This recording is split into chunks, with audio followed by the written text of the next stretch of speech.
जय हिंद। तो आज के इस वीडियो में साइंस का एक भाग बायोलॉजी के चौथा पार्ट को आज के इस वीडियो में हम देखेंगे। तो चलिए इस वीडियो को हम स्टार्ट करते हैं। इससे पहले की क्लास में हम आपको बताए थे कोशिका। कोशिका क्या है? तो कोशिका शरीर के सबसे छोटी इकाई है। शरीर के सबसे छोटी इकाई को हम कोशिका कहते हैं। और ये भी बताए थे कोशिका जो है एक झिल्ली के समान संरचना था। क्या था? झिल्ली के समान संरचना था, जिसे हम बोले थे कोशिका झिल्ली। और कोशिका झिल्ली किसकी बनी थी? प्रोटीन और लिक्विड की। प्रोटीन और लिपिड की। प्रोटीन और लिपिड की। इसमें हम देखे थे माइटोकॉन्ड्रिया। तो माइटोकॉन्ड्रिया क्या क्या था? ऊर्जा बनाया था। पावर हाउस किसे कहते हैं? माइटोकॉन्ड्रिया। ऊर्जागृह माइक्रोकॉन्ड्रिया। शक्तिगृह माइक्रोकॉन्ड्रिया। माइटोकॉन्ड्रिया के आंतरिक दीवार को क्या बोलते हैं? क्रिस्टी। और क्रिस्टी के अंदर एक चक्र चलता था। क्रेब्स और क्रेब्स चक्र के दौरान हमें कितना एटीपी बनता है? 38 एटीपी का फुल फॉर्म क्या होता है?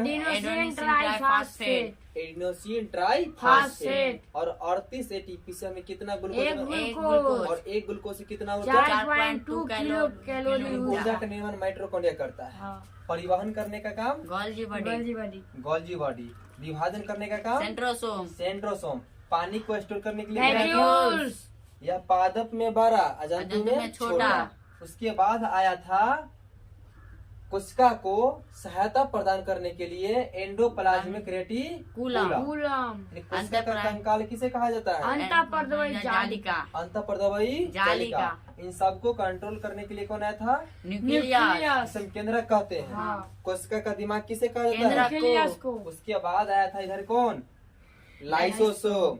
लाइसोसोम के अंदर क्या पाया जाता है? हम आत्महत्या की थैली कहते हैं कि नहीं? और हम लोग जो है भोजन तो माइटोकॉन्ड्रिया के मदद से ऊर्जा बना लेते हैं, लेकिन पेड़ पौधा को तो भोजन देते नहीं है। तो उसमें ऊर्जा बनाने के लिए एक अलग पदार्थ था। उस पदार्थ का नाम क्या था? प्लास्टिड। क्या था? प्लास्टिड। तो पेड़ पौधा पादप कोशिका और जंतु कोशिका में भेदभाव किया जा सकता है। किसके आधार पर? प्लास्टिक के आधार पर। पेड़ पौधा में प्लास्टिड पाया जाता है, जबकि जंतु कोशिका में प्लास्टिड नहीं पाया जाता है। इन सब के बारे में आपको बताए थे। और केंद्रक के अंदर एक केंद्रिका द्रव पाया जाता है, और कोशिका के अंदर कोशिका द्रव पाया जाता है। दोनों को मिलाकर हम क्या बनाए थे? कोशिका द्रव, जीव द्रव। दोनों को मिलाकर जीव द्रव, यानी केंद्रिका द्रव और कोशिका द्रव को जब मिलाते हैं तो क्या बनता है? जीव द्रव बनता है। जीव द्रव्य की खोज किया था? पुर्केंजे। हालांकि इसे जीवन का आधार बताया था हेक्सले ने।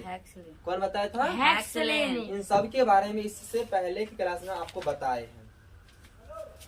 उसके बाद बताए थे डीएनए। अच्छा ये बताइए, डीएनए की जो संरचना होता है वह डबल होता है कि सिंगल होता है? डबल होता है। तो डबल किसने कहा था? वाटसन एवं क्रिक। वाटसन एवं क्रिक। हालांकि सबसे पहले कौन देखे थे? कार्लसबर्ग। लेकिन प्रयोगशाला में प्रयोग कौन किए थे? हरगोविंद खुराना। इन सब के बारे में बताए थे कि नहीं? तो आज हमें देखना है बुआ कोशिका विभाजन, सेल डिवीजन। देखिए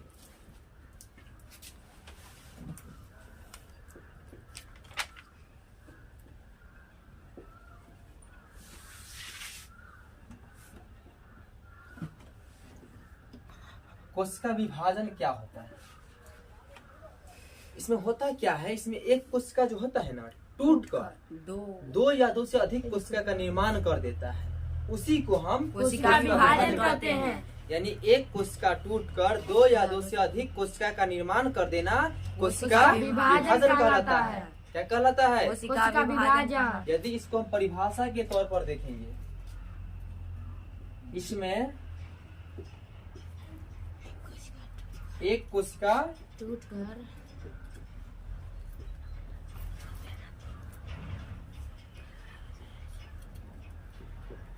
टूटकर दो या दो से अधिक कोशिका का निर्माण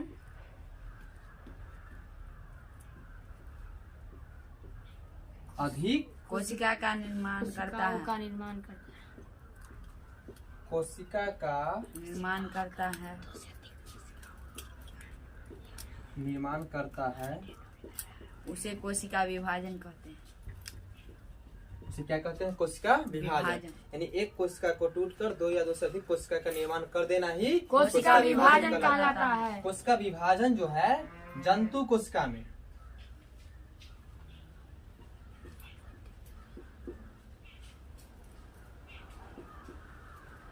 जंतु में होता है।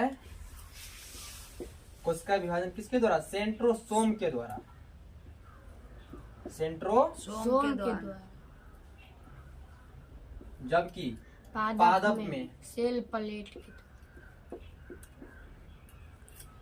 सेल प्लेट प्लेट के द्वारा। किसके द्वारा होता है? सेल प्लेट के जंतु में होगा कोशिका विभाजन सेंट्रोसोम के द्वारा और पादप में कोशिका विभाजन सेल प्लेट के द्वारा। कोशिका विभाजन जो है ना वो कई तरह के होते हैं। मुख्य रूप से तीन प्रकार प्रकार के। के। पहला होते हैं असूत्री, असूत्री, दूसरा होता है समसूत्री, तीसरा होता है अर्धसूत्री। तो कोशिका विभाजन कितने प्रकार के? तीन प्रकार तीन के। प्रकार के। ये प्रकार देखेंगे इसका। पहला जो है असूत्री कोशिका विभाजन। कौन है पहला? दूसरा है समसूत्री, तीसरा है आपको अर्धसूत्री। अर्धसूत्री। तीसरा कौन है? अर्धसूत्री।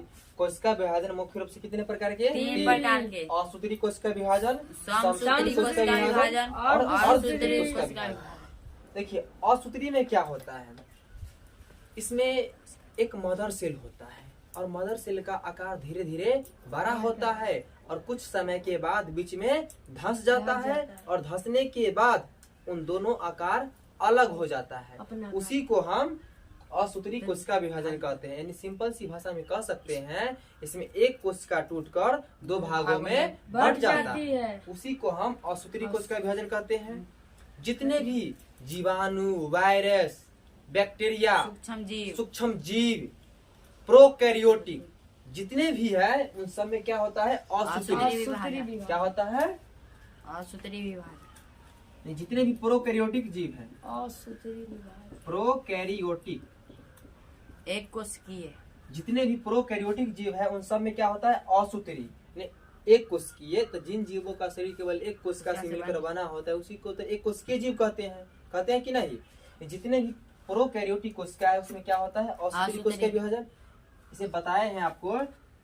इसमें एक मदर सेल होता है और मदर सेल के अंदर क्या होता है? केंद्रक।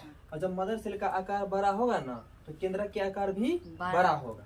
क्या होगा? बड़ा होगा। और बड़ा होने के बाद क्या होता है? एक ऐसा समय आता है कि बीच से धंसने लगता है। बीच से क्या होता है? धंसने लगता है। यहाँ पर धंसा क्या ही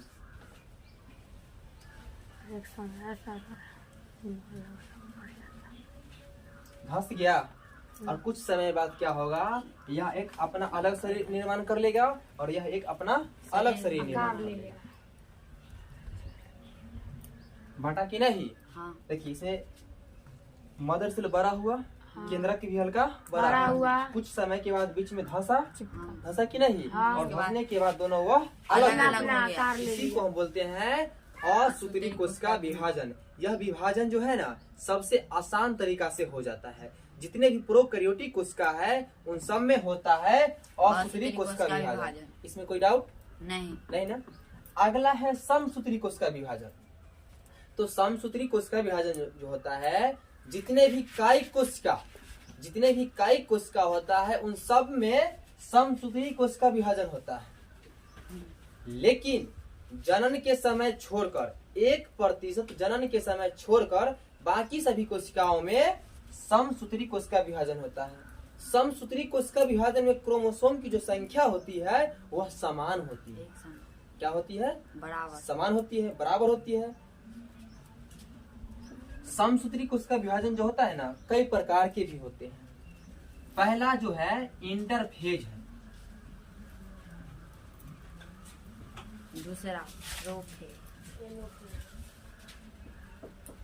दूसरा जो है prophase.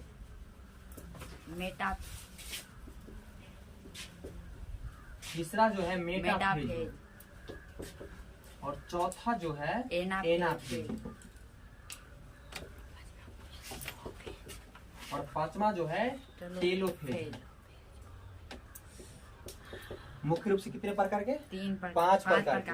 Interphase, prophase, metaphase, anaphase और टेलोफेज। टेलोफेज। क्या था? समसूत्री के प्रकार था। इन सब के बारे में एक एक करके अब हम देखेंगे। देखिए, इंटरफेज जो है ना, यह सबसे बड़ी अवस्था है। कैसा है? सबसे बड़ी अवस्था। सबसे बड़ी अवस्था है। इसमें होता क्या है, केंद्रक का आकार बड़ा होने लगता है। जैसे में इधर देखिए, जो कोशिका झिल्ली है, कोशिका झिल्ली तो प्रोटीन और लिपिड की बनी होती है। इसमें होता है mitochondria, Golgi body, centrosome, vacuole, lysosome, endoplasmic reticulum, उसके बाद होता है लाइसोसोम। लाइसोसोम। कई तरह के पदार्थ होते हैं केंद्रक। कि नहीं? उसके बाद इसमें केंद्रक होता है। प्लास्टिक। केंद्रक जो है इंटरफेज में बड़ा होने लगता है। इसमें केंद्रक के आकार कैसा होने लगता है? बड़ा होने लगता है। केंद्रक का जो आकार जो है बड़ी होने लगा। कैसा होने लगता है? बड़ा होने लगता है। केंद्रक धीरे धीरे क्या होता है? बढ़ने लगता है। और इसमें क्रोमोसोम, अलग अलग क्रोमोसोम की संख्या अलग होने लगता है। कैसा होने लगता है? अलग होने लगता है।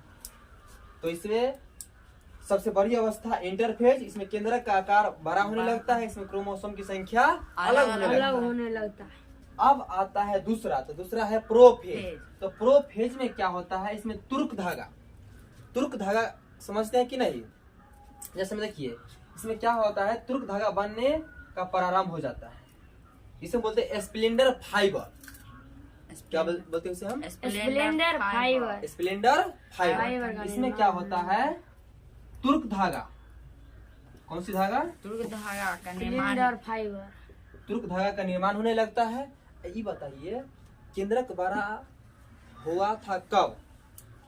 जब इंटरफेज में। और इसमें केंद्रक बड़ा होने के बाद कंप्लीट हो जाता है। इसमें केंद्र क्या होगा? कंप्लीट हो जाता है। क्या हो जाता है? कंप्लीट हो जाता है। और इसमें तुर्क धागा बनना प्रारंभ हो जाता है। बनना प्रारंभ इसमें हुआ कि नहीं? उसके बाद आता है आपको मेटाफेज। तो इसमें क्या होता है? तुर्क धागा कंप्लीट हो जाता है। तुर्क धागा इसमें कंप्लीट हो जाता है। यह अध्ययन के लिए सबसे सुविधा होता है। अध्ययन के लिए सबसे सुविधा कौन होता है? मेटाफेज। उसके बाद चौथा नंबर पर आता है एनाफेज। तो एनाफेज जो है, इसमें क्या होता है, जितने भी शरीर के अंग जो है ना, इस सब के सब ध्रुव की ओर चला जाता है। तो एनाफेज में अंग जो है किधर की ओर चला जाता है? ध्रुव की ओर। अंगो किधर चला जाएगा? ध्रुव की ओर। अंग जो है वह ध्रुव की ओर चला जाता है। किधर की ओर? ध्रुव की ओर। उसके बाद सबसे छोटी अवस्था एनाफेज ही है। हाँ। कौन है? एनाफेज। और सबसे लास्ट में है टेलोफेज। टेलोफेज। यहाँ पर पूरा चीज कंप्लीट हो जाता है। छिपकली के नाम सुने होंगे। तो छिपकली में जो होता है, जब पूंछ कटता है तो वह पूंछ दोबारा निकल जाता है, समसूत्री कोशिका विभाजन के कारण ही। तो छिपकली का दोबारा पूंछ किसके कारण निकलता है? समसूत्री विभाजन के कारण। समसूत्री कोशिका विभाजन के कारण। समसूत्री कोशिका विभाजन कितने प्रकार के? 5।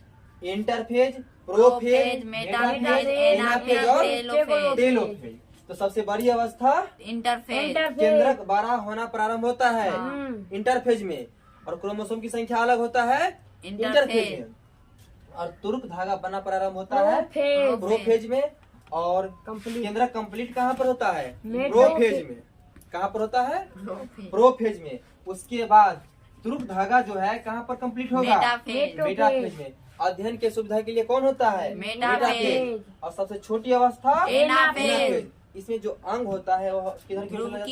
ध्रुव की ओर। और लास्ट वाला जो है टेलोफेज, इसमें पूरी सब तरह कुछ कंप्लीट हो जाता है। और छिपकली में दोबारा पुष्प निकल जाता है समसूत्री विभाजन के कारण। समसूत्री कोशिका विभाजन के कारण।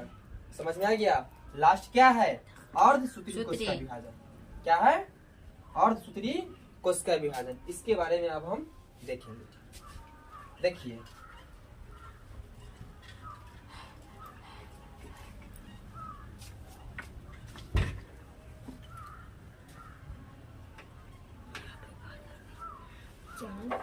अर्धसूत्री कोशिका विभाजन जो है ना, इसमें होता क्या है? यह मुख्य रूप से जनन के समय होता है।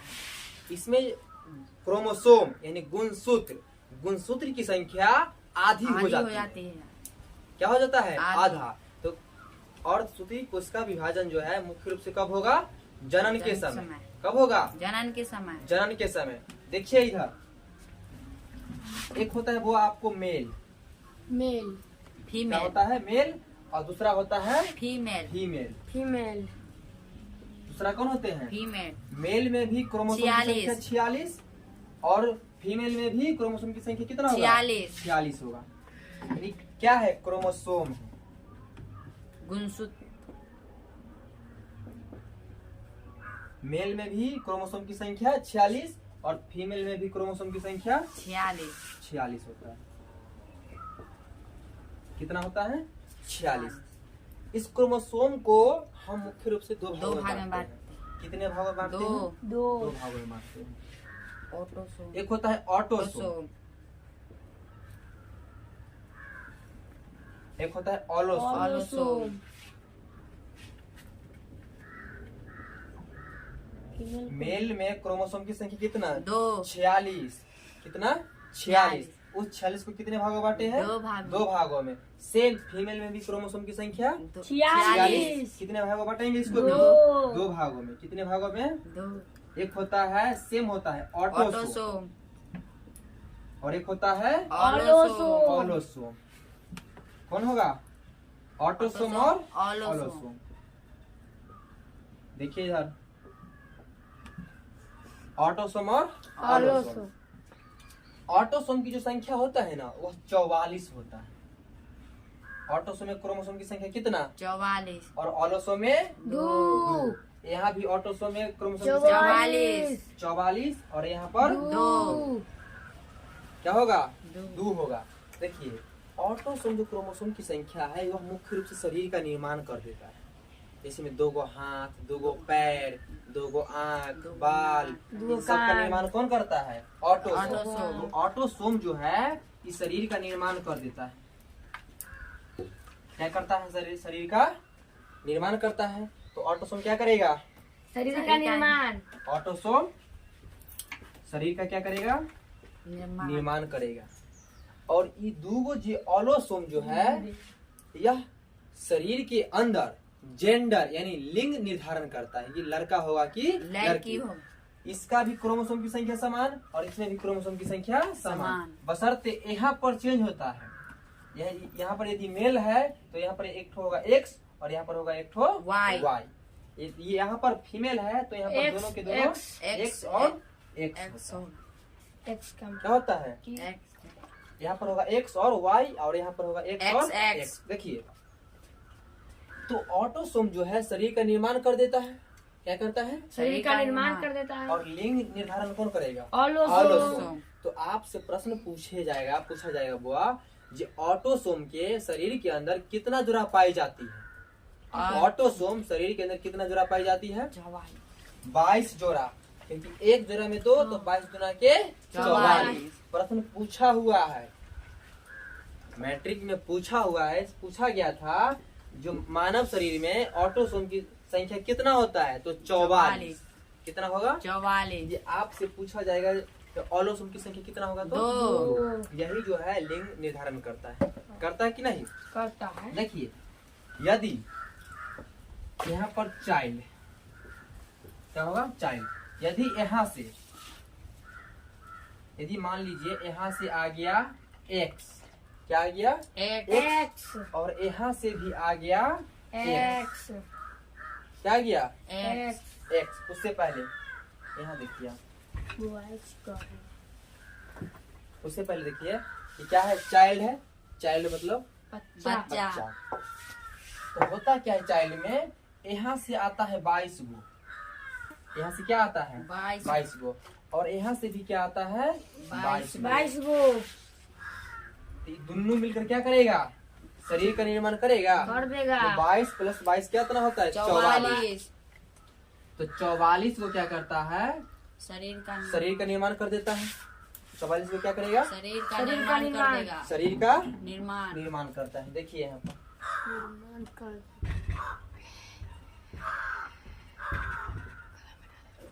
यहाँ से क्या होता है 22 को क्रोमोसोम आएगा और यहाँ से भी 22 को क्रोमोसोम आएगा।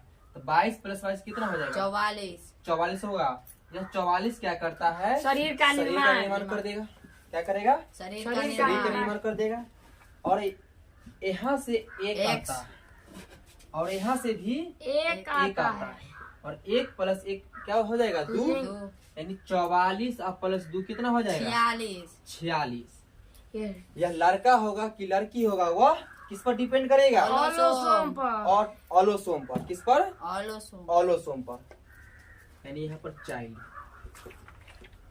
चाइल्ड तो हो गया। अब यह गर्ल्स होगा कि बॉय होगा किस पर डिपेंड करेगा? ऑलोसोम देखिए हम यहाँ पर पर केस देखेंगे।